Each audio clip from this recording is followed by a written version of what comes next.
Hey, I'd like to welcome you to another episode of the Mission Matters Money Podcast, your source for all things money. My name is Adam Torres. You can follow me on Instagram at AskAdamTorres. Keep up with my book releases, book tour schedule, signings, all that other good stuff.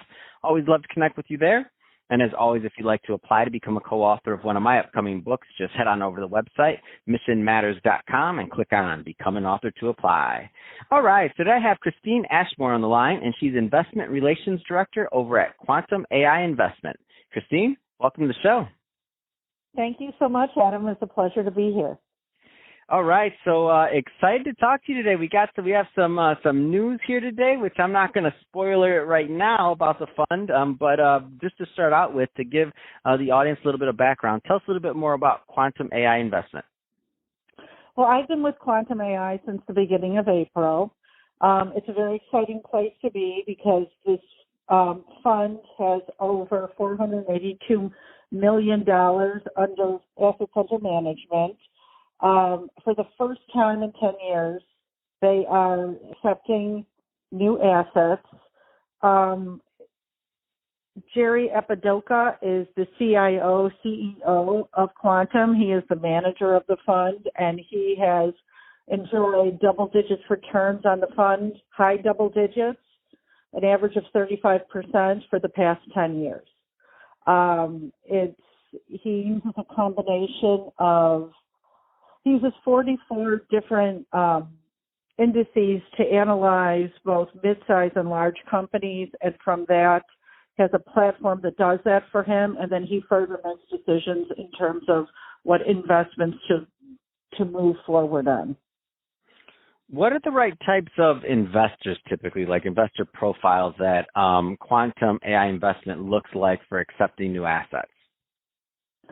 The minimum investment is $10 million, so that in itself, I think, sort of indicates that it would probably be a upper high net worth individual, a family office, or possibly an institutional investor that would take a look at this fund.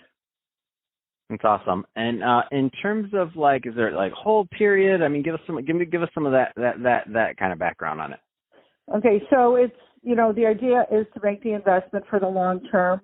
The present, he has 4 clients under management. That's what's reflected in that number I mentioned earlier. Mm-hmm. They've been with him since 2003. So it is a long-term hold, but anyone after a year can request their funds returned within 60 days with written notice. But there would be no reason to do that because even first quarter of this year, with COVID being everywhere, he is averaging 22% in April. Wow.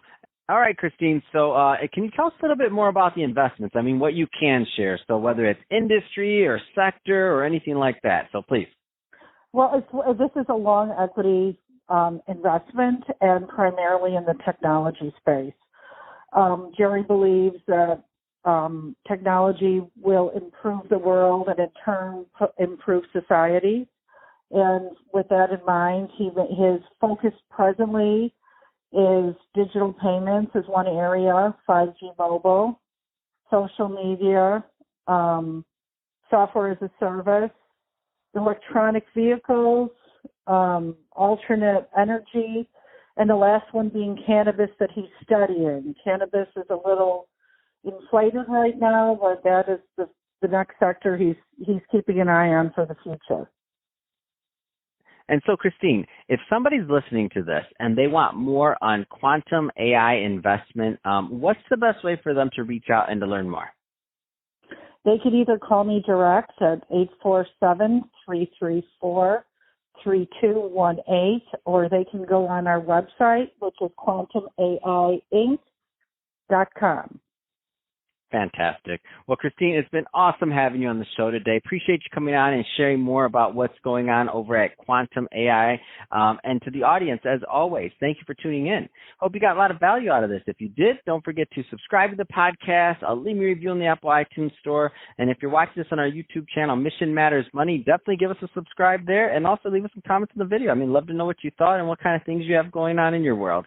And Christine, thanks again for coming on the show.